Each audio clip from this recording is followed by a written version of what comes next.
Welcome to my channel. In this video, I will show you the global version, the original, brand new top, selling Lenovo Pad product on Amazon and Aliexpress with discount price. Lenovo was kind enough to send over their new, bombastic Tab Extreme that we were lucky enough to handle back at CES 2023, and I'll be honest, I was really excited to try out Android as a pseudo desktop replacement for light workflows. In only a few days, I've realized just how far Android still has to go from a big screen, productivity standpoint, and by only day 2, I was already reaching for my trusty Acer Chromebook Spin 513 to finish up what little work I needed to complete. It wasn't a good look for Android tablets. To be fair, I've not attempted this with any other big Android tablets so far. Samsung has their own desktop take on Android with DeX, and I'm unsure what trying this experiment out with something like the new OnePlus Pad would be like.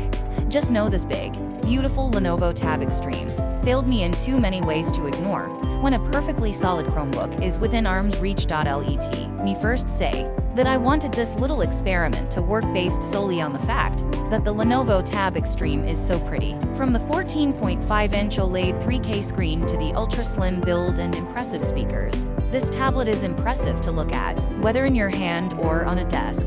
The Tab Extreme makes you want to hold it, use it, and find reasons to make it the right device for any task. I played some games on it, watched both YouTube and YouTube TV, and browsed the web on this monstrous screen that absolutely begs to be utilized at every turn. While I still am not quite sure what to do with a tablet of this size full-time, if I can't slap on the keyboard and get truly productive, more on that in a second, there's something very compelling about a device with a display this large, that is so easy to hold in a single hand. It feels a bit like the future, and the keyboard case Lenovo built for this tablet is seriously impressive. The keyboard deck is firm. The hinge mechanism steels Lenovo built for this tablet is seriously impressive. The keyboard deck is firm.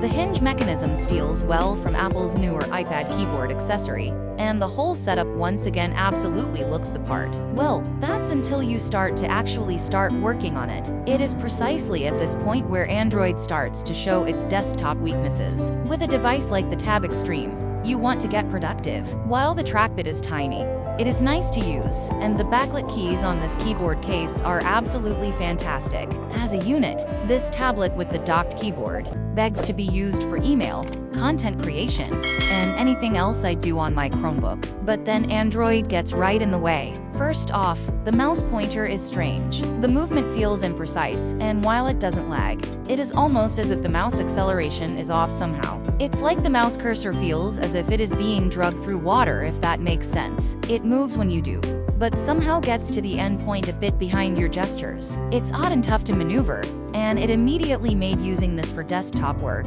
very strange. I also had issues clicking into smaller links here and there on the web. I was writing an article for our other site, Proof Golf, if you're into that sort of thing, and clicking smaller links in the back end of WordPress simply wouldn't pick up sometimes. I ended up reaching up and touching the links on the screen, but it feels very odd that the mouse pointer is the less precise option many times on this tablet. Perhaps the most annoying part of the experience was trying to navigate the general UI with a trackpad. The gestures don't make a ton of sense, and simple things like dismissing any one of your open apps is unintuitive and strange. The whole experience feels like you're trying to learn how to manipulate the trackpad to behave like a touchscreen instead of the OS, simply changing a bit when the mouse and keyboard are plugged in. The strangest inclusion in my mind is the left-right trackpad buttons. In a world where we've largely moved to a two-finger click for a right-click action, I can't understand why this device's trackpad has a separate sensor for right-click actions. Android isn't even very consistent with a right-click behavior, so it was a constant pain to figure out why my clicks were missing on this very small trackpad, only to find it was an accidental right-click half of the time.